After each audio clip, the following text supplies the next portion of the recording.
नमस्कार दोस्तों, आज बात करने वाला हूं गवर्नमेंट की इस एडवाइजरी के बारे में जहां पे ई इनवॉइस की टाइम लिमिट बताया है कि कैसे आप बैक डेट के इनवॉइस का ई इनवॉइस बना सकते हो और कब तक बना सकते हो। कौन कौन से ऐसे टैक्स पेयर हैं जो बैक डेट के इनवॉइस का ई इनवॉइस बनाएंगे।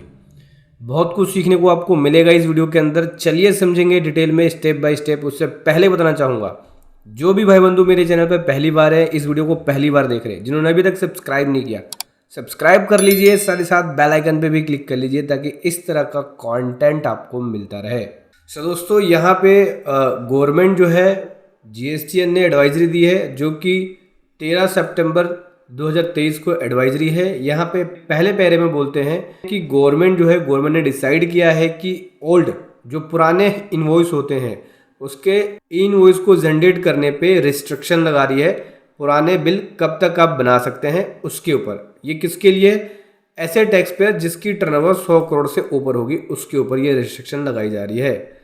सेकंड पैरे में बोलते हैं कि यहाँ पे टाइमली कंप्लायंसेस को कंप्लीट किया जाए, इसीलिए इस तरह के जो टैक्स पेयर हैं, इस तरह के कैटेगरी के टैक्स पेयर हैं, उनके ऊपर टाइम लिमिट लगाई जा रही है। जो पुराने इनवॉइस होंगे उनको वो 30 डेज के बाद उसका वो ई इनवॉइस जनरेट नहीं कर पाएंगे। इसका मतलब ये हुआ कि ऐसे टैक्स पेयर जिसकी टर्नओवर 100 करोड़ से ज़्यादा है वो 30 दिन का टाइम लिमिट मिल जाएगा। अगर कोई इनवॉइस छूट जाता है तो उसका वो ई इनवॉइस 30 डेज के अंदर बना सकता है। 30 डेज के बाद नहीं बना पाएगा, उसके बाद उसके ऊपर पेनल्टी लगाई जाएगी। लगभग 10,000 से पेनल्टी लेकर जितना टैक्स बनता है उतने तक की पेनल्टी है ई इनवॉइस के अंदर। मतलब एक इनवॉइस पे तो 10,000 है ही है, साथ ही साथ जितना टैक्स बनेगा उतनी पेनल्टी लगाई जाती है अगर ये इनवॉइस टाइमली नहीं बना तो। कई केसेस में ऐसा भी है। अब गवर्नमेंट कह रही है कि ये जो रिस्ट्रिक्शन है ये सभी तरह के डॉक्यूमेंट पे होगा, चाहे वो इनवॉइस हो, चाहे वो क्रेडिट नोट हो, चाहे वो डेबिट नोट हो।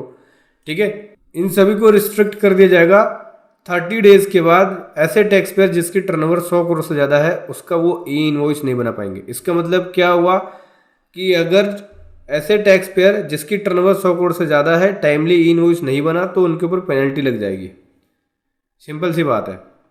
उसके बाद यहाँ पे गवर्नमेंट एग्जाम्पल में भी समझा रही है, कह रही कि देखो मान के चलो कि 1 नवंबर 23 को आपने इनवॉइस इशू किया, ठीक है, तो आप उस इनवॉइस का ई इनवॉइस 30 नवंबर 23 के बाद नहीं कर पाओगे। एक वैलिडेशन बिल्ट होगा पोर्टल पे और वो रिस्ट्रिक्ट कर देगा, वो अलाउ नहीं करेगा आपको इनवॉइस को रिपोर्ट करना। फिर यहाँ पे लास्ट वाले पैरे में बोल रही है दूसरे कैटेगरी टैक्स पेयर के बारे में भी, मतलब जिसकी टर्नओवर 100 करोड़ से कम है, ठीक है, 100 करोड़ तक है, उनके लिए भी यहाँ पे बोल रही है। मतलब इसके अलावा जो टैक्स पेयर है वो सभी टैक्स पेयर जिसकी टर्नओवर 1 रुपये से लेकर 100 करोड़ के बीच में है, उनके ऊपर बोल रही है। उनके लिए यहाँ पे गवर्नमेंट कही है कि देखो इस तरह के टैक्स पेयर जिसकी टर्नओवर 100 करोड़ से कम है उनके ऊपर इस तरह की कोई रिस्ट्रिक्शन नहीं लगाई जा रही है। अगर कोई इनवॉइस छूट गया है उसका ई इनवॉइस, तो वो उस इनवॉइस का ई इनवॉइस 30 डेज के बाद भी बना सकते हैं, क्योंकि जो 100 करोड़ से ऊपर है उसके ऊपर 30 डेज का रिस्ट्रिक्शन है। जिसकी टर्नओवर 100 करोड़ से कम है उसके ऊपर कोई रिस्ट्रिक्शन नहीं है, मतलब 30 डेज की भी रिस्ट्रिक्शन नहीं है। अगर आप कोई इनवॉइस आपने ऑडिट किया, आपको बाद में पता लगा भाई इसका ई इनवॉइस बनाया ही नहीं है, 6 महीने बाद पता लगा, साल भर बाद पता लगा, तो भी आप बना सकते हो अगर 100 करोड़ से कम की टर्नओवर है तो। ठीक है, लेकिन होता क्या है, देखो अगर बाद में इनवॉइस बनाते हो और रिटर्न पहले फाइल हो जाती है और रिटर्न के अंदर आपने डिक्लेयर नहीं किया या रिटर्न में डिक्लेयर कर दिया और बाद में इनवॉइस बनाया, तो रिटर्न में भी दिखाता है, वो ऑटो पॉपुलेट होके जाता है कि भाई इसका इनवॉइस नहीं आया है या ई इनवॉइस इसका जनरेट नहीं किया है। कई बार होता है कि जैसे R1 फाइल कर दी और R1 फाइल होने के बाद ई इनवॉइस बनाया गया तो उसमें दिखा देगा कि ई इनवॉइस बाद में जनरेट किया गया है। उसमें आ जाता है R1 की शीट के अंदर जहाँ पर आप ई इनवॉइस वाले डाटा को डाउनलोड करते हो। तो हालांकि जब रिटर्न फाइल हो तो उसी समय देख लेना चाहिए, बेहतर होता है। रिटर्न फाइल होने के बाद अगर आप चेक कर रहे हो साल भर 6 महीने बाद, तो कहीं ना कहीं प्रॉब्लम होती है। कई बार होता है ऐसा भी है कि टैक्स पेयर अवेयर नहीं होता कि हाँ मेरे पे इनवॉइस एप्लीकेबल भी था या नहीं, क्योंकि देखो 5 करोड़ की टर्नओवर कर दी है ई इनवॉइस के ऊपर, ठीक है, और ये टर्नओवर की कैलकुलेशन कब से करनी है 5 ईयर वाली 17-18 से। मतलब 17-18 से लेके किसी भी फाइनेंशियल ईयर में अगर आपकी टर्नओवर 5 करोड़ से क्रॉस हो गई होगी तो आपके ऊपर ई इनवॉइस एप्लीकेबल हो जाएगा। मान के चलो कि 17-18 में 5 करोड़ थी, फिर 4 करोड़, फिर 3, या फिर उसके बाद 2, फिर उसके बाद आपकी बढ़नी हुई 3-4 हो गई, तो उस केस में भी आपके ऊपर ई इनवॉइस लग जाएगा, क्योंकि अगर 17-18 से लेके किसी भी फाइनेंशियल ईयर में अगर आपकी टर्नओवर 5 करोड़ से ऊपर हो गई थी तो उस केस में आपके ऊपर ई इनवॉइस लग जाएगा। और ऐसे में क्या होता है, टैक्स पेयर अवेयर नहीं होते, उनको लगता है हाँ भाई ठीक है मेरी टर्नओवर कम है, वो बनाते ही नहीं है। लेकिन बाद में जब चेक करते हो तो पता लगता है यार हमारे पे तो ई इनवॉइस एप्लीकेबल था, हमने बनाया नहीं, ये बहुत बड़ी गलती हो गई। अब ऐसे में वो जो भी इनवॉइस बना लेते हैं उसका वो ई इनवॉइस जनरेट कर सकते हैं, क्योंकि इनके ऊपर रिस्ट्रिक्शन नहीं होगा कि 30 डेज के बाद नहीं कर सकते हो।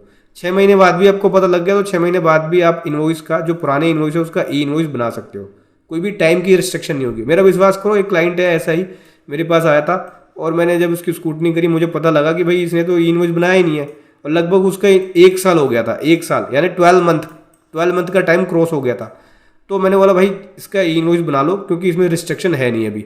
तो उसने धीरे धीरे करके, ऐसा नहीं है देखो एक दिन में आप पूरे साल का इनवॉइस नहीं बना सकते, तो उसने धीरे धीरे करके एक एक दिन में एक एक दो करके अपने ई इनवॉइस को कंप्लीट कर लिया। और कल को अगर स्कूटनी भी होती है, जीएसटी वाले ऑडिट भी करते हैं, तो उनको दिखेगा हाँ भाई ई इनवॉइस बनाया गया है।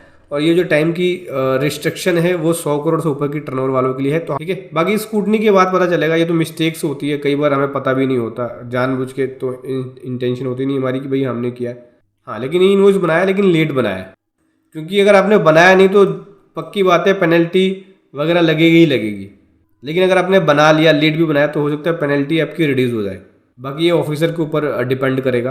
हालांकि इसके ऊपर कोई बड़ा केस अभी आया नहीं है, ना इस तरह की कोई जजमेंट या इसके ऊपर गवर्नमेंट ने कोई नोटिफिकेशन या सर्कुलर नहीं दिया है। लेकिन हाँ, गवर्नमेंट यहाँ बोल रही है कि पुराने इनवॉइस जो होते हैं जिसकी 100 करोड़ से ऊपर है वो 30 डेज तक कर सकता है जनरेट, और जिनकी 100 करोड़ से कम है उसके ऊपर कोई टाइम की रिस्ट्रिक्शन नहीं है, कोई भी टाइम लिमिट नहीं है।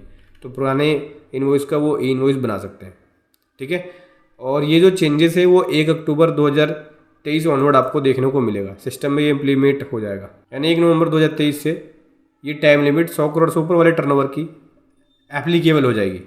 वीडियो कैसी लगी ज़रूर बताएं। Thank you so much. जय हिंद, वंदे मातरम।